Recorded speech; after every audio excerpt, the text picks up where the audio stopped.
Hi, S ടോക്സിന്റെ പുതിയൊരു വീഡിയോയിലേക്ക് എല്ലാവർക്കും സ്വാഗതം. ഒരു മാരേജ് ലൈഫിലാണ് എന്നുണ്ടെങ്കിൽ അവിടെ നമ്മൾ മിക്കപ്പോഴും കാണുന്നൊരു കാര്യമുണ്ട്. ഒന്നില്ലെങ്കിൽ ഏതെങ്കിലും ഒരാൾക്ക് എപ്പോഴും ദേഷ്യം കൂടുതലായിരിക്കും എന്നുള്ളതാണ്. അതായത് ഒന്നില്ലെങ്കിൽ ഭാര്യയ്ക്ക് ഭയങ്കരമായിട്ട് റിലേഷൻഷിപ്പിനോട് മടുപ്പ് തോന്നിയിട്ടുണ്ടാവും, ഇല്ലെങ്കിൽ ഭർത്താവിന് ഒരു മടുപ്പും ചടപ്പൊക്കെ വന്നിട്ടുണ്ടായിരിക്കും. അപ്പോൾ ഇതിന് കുറേ കാരണങ്ങളുണ്ട്. ശരിക്കും ഇവർ രണ്ടുപേരും തമ്മിൽ ഇങ്ങനെ പ്രശ്നങ്ങൾ ഉണ്ടാവുന്നതിന് കുറേ കാരണങ്ങളുണ്ട്. അപ്പോൾ ഇന്ന് ഞാൻ പറയാനായിട്ട് പോകുന്ന കാര്യം എന്താ വെച്ച് കഴിഞ്ഞാൽ, ഭർത്താക്കന്മാരെ ഭാര്യയിൽ നിന്നും അകറ്റുന്ന കുറച്ച് കാര്യങ്ങൾ എന്തൊക്കെയാണെന്നുള്ളതാണ്. അതായത് പ്രിയപ്പെട്ട ഭാര്യമാർ അറിയാതെ ചെയ്യുന്ന കുറച്ച് തെറ്റുകളൊക്കെയാണ്. പക്ഷേ ഇത് അവരുടെ ഭർത്താവിനെ അവരിൽ നിന്നും അകറ്റിക്കൊണ്ട് പോവുകയാണെന്നുള്ളത് അവർ മനസ്സിലാക്കുന്നില്ല. അപ്പോൾ അത് മനസ്സിലാക്കാൻ ആഗ്രഹമുള്ള ഭാര്യമാരൊക്കെ ആണെന്നുണ്ടെങ്കിൽ ഞാൻ ഈ പറയുന്ന വീഡിയോ മുഴുവനായിട്ടൊന്ന് കാണാൻ നോക്കാം. കാരണം ഇതിൽ പറയുന്ന ഒക്കെ നിങ്ങൾ മനസ്സിലാക്കിയിരിക്കേണ്ട കാര്യങ്ങളാണ്. നിങ്ങൾ നിങ്ങളുടെ ഭർത്താവിനോട് എങ്ങനെ പെരുമാറണം, എങ്ങനെ പെരുമാറാൻ പാടില്ല, അതൊക്കെ ഞാൻ പറയുന്നുണ്ട്. അപ്പം നമുക്ക് നോക്കാം ഭർത്താവിനെ ഭാര്യയിൽ നിന്നും അകറ്റാൻ കാരണമാകുന്ന കാര്യങ്ങൾ എന്തൊക്കെയാണ് എന്നുള്ളത്. ഒന്നാമത്തെ ഒരു പോയിന്റ് എന്ന് പറയുന്നത് നിരന്തരം പരാതികൾ പറയുക എന്നുള്ളതാണ്. അതായത് എപ്പോൾ നോക്കിക്കഴിഞ്ഞാലും ആളോട് നമുക്ക് പറയാനുള്ളത് കംപ്ലയിൻറ്റ്സ് മാത്രമായിരിക്കും. ഒന്നില്ലെങ്കിൽ അവരെക്കുറിച്ച് തന്നെയുള്ള കുറ്റങ്ങളായിരിക്കാം, അല്ലെങ്കിൽ അവരുടെ കുറവുകളായിരിക്കാം, അതല്ലെങ്കിൽ വീട്ടുകാരെ കുറിച്ചായിരിക്കാം, അല്ലെങ്കിൽ അയൽപക്കക്കാരെ കുറിച്ചോ ആരെങ്കിലുമൊക്കെ കുറിച്ച് നമ്മളിങ്ങനെ കംപ്ലയിൻറ്റ്സ് പറഞ്ഞുകൊണ്ടിരിക്കും, ഇല്ലെങ്കിൽ ഇങ്ങനെ അതായത് കുറ്റപ്പെടുത്തിക്കൊണ്ടേയിരിക്കും എന്നുള്ളതാണ്. ഇത് കേൾക്കാൻ ഒരു ഭർത്താക്കന്മാർക്കും ആഗ്രഹം ഉണ്ടാവില്ല. നമ്മൾ സ്ത്രീകൾ എന്ന് പറയുമ്പോൾ കുറച്ച് ഗോസിപ്പ് പറഞ്ഞ് നടക്കുന്നവരൊക്കെ ആയിരിക്കും. കുറേ പേര് അങ്ങനെയൊക്കെയുള്ളവരുണ്ട്, സ്വാഭാവികം. എന്നാൽ പുരുഷന്മാര് അങ്ങനെ വലിയ രീതിയിൽ ഗോസിപ്പുകൾ പറഞ്ഞ് നടക്കുന്ന ആളുകളല്ല. അവർ പറയാറില്ല എന്ന് ഞാൻ പറയുന്നില്ല. പക്ഷേ എന്നാലും ഇങ്ങനെ എല്ലാവരോടും എല്ലാവരെ കുറിച്ചും കുറ്റം പറഞ്ഞുകൊണ്ടെടുക്കുക അങ്ങനെയുള്ള ആളുകളൊന്നും അല്ല.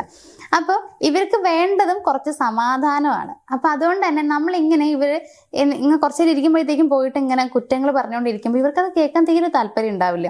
ചിലപ്പോൾ നമ്മൾ അവരെക്കുറിച്ച് തന്നെയാവും പറയണ്ടാവുക. നിങ്ങൾ ഇന്നലെ എന്നെ നോക്കിയില്ലല്ലോ, ഞാൻ ഇന്നലെ ആ ഡ്രസ്സ് ഇട്ട് വന്നപ്പോഴേ എന്നോട് നന്നായി എന്നൊരു വാക്ക് പറഞ്ഞില്ലല്ലോ, ഞാൻ ഫുഡ് ഉണ്ടാക്കി തന്നില്ല, നല്ല ടേസ്റ്റ് ഉണ്ടായിരുന്നല്ലോ, കഴിക്കുമ്പോൾ ഒരു എക്സ്പ്രഷൻ നിങ്ങളുടെ മുഖത്ത് വന്നിരുന്നു, ഇങ്ങനെയൊക്കെ നമ്മൾ പറയും. പക്ഷെ അവരൊന്നും ശ്രദ്ധിച്ചിട്ട് പോലും ഉണ്ടാവില്ല. അവർ നിങ്ങൾ ഡ്രസ്സ് ഇട്ട് വരുന്ന സമയത്ത് നല്ല രസം ഉണ്ടെങ്കിൽ അവരുടെ മനസ്സിൽ തോന്നിയിട്ടുണ്ടാവും, ആ നല്ല രസമുണ്ട് കാണാന്നുള്ളത്. പക്ഷെ പുറത്തേക്ക് വന്നിട്ടുണ്ടാവില്ല എന്നുള്ളൂ.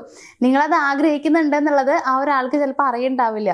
അതേപോലെ തന്നെയാണ് ഇപ്പോൾ ഫുഡ് ഉണ്ടാക്കി കഴിയുമ്പോൾ ആസ്വദിച്ച് അത് കഴിച്ചിട്ടുണ്ടാവും. ചിലപ്പോൾ മനസ്സിൽ നിങ്ങളോട് നന്ദി പറഞ്ഞിട്ടുണ്ടാവും, അതുപോലെ അടിപൊളിയായിട്ടുണ്ട് എന്നുള്ള ഒരു അഭിമാനവും ഒക്കെ അവരുടെ മനസ്സിലുണ്ടാവും. പക്ഷെ അതും പുറത്തേക്ക് വന്നിട്ടുണ്ടാവില്ല. അപ്പോൾ നമ്മൾ ഭാര്യമാരെ അതൊക്കെ വലിയൊരു കാര്യമാക്കി ഇങ്ങനെ എടുക്കുന്നുള്ളതാണ്. അതിന് ഭാര്യമാരെ കുറ്റം പറയാനും പറ്റില്ല. കാരണം ഈ ചെറിയ ചെറിയ കാര്യങ്ങളിൽ കിട്ടുന്ന സന്തോഷം അവർക്ക് വളരെ വലുതാണ്. അപ്പൊ എന്തായാലും ഇങ്ങനെ അവരെ കുറ്റം തന്നെ പറഞ്ഞുകൊണ്ടിരിക്കുകയാണെന്നുണ്ടെങ്കിൽ അവർക്കത് തീരെ ഓക്കെ ആവില്ല. അങ്ങനെ ആവുമ്പോൾ അവരെ നിങ്ങളിൽ നിന്നും അകറ്റാനുള്ള ഒരു കാരണമായിട്ട് അത് മാറാനുള്ള ചാൻസ് കൂടുതലാണ്. ഇനി രണ്ടാമത്തെ ഒരു കാര്യം എന്ന് പറയുന്നത് ബഹുമാനമില്ല എന്നുണ്ടെങ്കിൽ, അതായത് പറയുന്ന വാക്കുകളിൽ ബഹുമാനം കുറവാണെങ്കിൽ നിങ്ങൾ മനസ്സിലാക്കിക്കോളൂ, അവർ നിങ്ങളിൽ നിന്നും ഒരുപാട് ദൂരെയായി മാറും എന്നുള്ളത്. നമ്മളെപ്പോഴും അവരോട് സംസാരിക്കുമ്പോൾ ഞാൻ ഒരിക്കലും പറയുന്നില്ല അവരുടെ പേര് വിളിക്കാൻ പാടില്ല. ഇപ്പൊ നോർമലി നമ്മൾ കപ്പിൾസിൽ കാണാറുണ്ട്, ഡാ എന്നുള്ള രീതിയിലൊക്കെ വിളിക്കാറുണ്ട്. അതൊന്നും തെറ്റല്ല, അതൊക്കെ സ്വാഭാവികമായിട്ടും ഇപ്പോഴത്തെ ആളുകൾ എല്ലാവരും ചെയ്യുന്ന കാര്യമാണ്. പക്ഷേ ഏറ്റവും നല്ലൊരു എക്സാമ്പിൾ ഞാൻ പറയുകയാണെന്നുണ്ടെങ്കിൽ, നമ്മളൊരു ഫംഗ്ഷന് പോയിരിക്കുന്ന സമയത്ത് നമ്മുടെ ഹസ്ബൻഡ് നമ്മുടെ കൂടെ ഉണ്ടാകുന്ന സമയത്ത് നമ്മൾ ഭയങ്കര പ്രൗഡ് ആൻഡ് റെസ്പെക്റ്റോട് കൂടിയിട്ട് വേണം അവരോട് സംസാരിക്കാനും അവരെക്കുറിച്ച് മറ്റുള്ളവരോട് പറയാനുമായിട്ട്.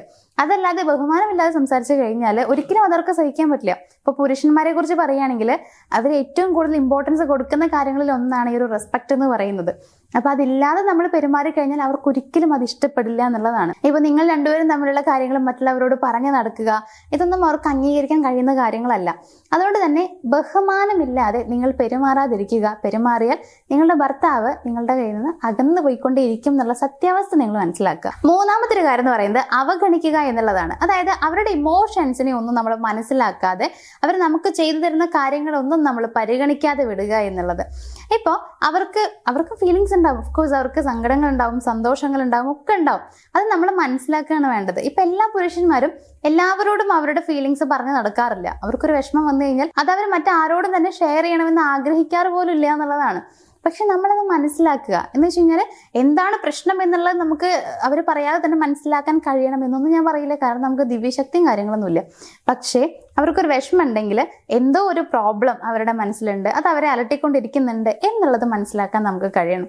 അത് നമുക്ക് അവരോട് ചോദിച്ചിട്ട് അവർ പറഞ്ഞില്ല എന്നുണ്ടെങ്കിൽ ഓക്കെ, നമ്മൾ അവരെ കുറച്ച് നേരത്തേക്ക് ഫ്രീ ആയിട്ട് വിടുക, അല്ലാണ്ട് ചോദിച്ചുകൊണ്ടേ ഇരിക്കേണ്ട ആവശ്യമില്ല. എന്നാലും ഒരു അന്വേഷണം നല്ലതാണ്. അവരെ നമുക്ക് മനസ്സിലാക്കാൻ പറ്റണം. അവർ നിങ്ങൾക്ക് ചെയ്തു തരുന്ന കാര്യങ്ങൾ അത്രയും സന്തോഷത്തോടെ ചെയ്തു തരുന്നതായിരിക്കും. അത് നിങ്ങൾക്ക് തരുന്ന പരിഗണനയാണ്. അപ്പൊ നിങ്ങൾ അതിന് വാല്യൂ ഇല്ലാണ്ട് കാണിച്ചു കഴിഞ്ഞാൽ അതെങ്ങനെ ശരിയാവുക? ഇപ്പൊ അവർ നിങ്ങൾക്കൊരു ഗിഫ്റ്റ് തന്നു എന്ന് വിചാരിക്കാം. നിങ്ങൾ ആഗ്രഹിക്കുന്നത് വലിയ ഗിഫ്റ്റ് ആണെങ്കിലും അവർ തന്നത് ചിലപ്പോൾ ചെറുതായിരിക്കാം. അപ്പൊ നിങ്ങൾ അവരടുത്ത് പറയണം, അയ്യോ ഇതാണ് എനിക്ക് തന്നത്, ഞാൻ ഇതൊന്നല്ല വിചാരിച്ചിരുന്നത്, അവൾക്ക് കൊടുത്തത് കണ്ട അവളുടെ ഭർത്താവ് എന്നൊക്കെ പറഞ്ഞിട്ട് നിങ്ങൾ പറയുമ്പോൾ അവർ തന്ന ആ സാധനത്തിനെ ഉണ്ടല്ലോ നിങ്ങൾ ഏറ്റവും കുറച്ച് കാണുന്നു എന്നുള്ളതാണ്. അവർക്ക് സഹിക്കാൻ പറ്റുന്ന കാര്യമല്ല. അപ്പൊ നമ്മൾ ഒരിക്കലും അവർ നമുക്ക് ചെയ്തിരുന്ന കാര്യങ്ങളെ വില കുറച്ച് കാണരുത്. അതൊന്നും അവർക്ക് ഇഷ്ടപ്പെടില്ല എന്ന് വെച്ചാൽ അവർക്ക് സഹിക്കാൻ പറ്റില്ല. ഇനി നാലാമത്തെ കാര്യം എന്ന് പറയുന്നത് കമ്പയർ ചെയ്യുക എന്നുള്ളതാണ്.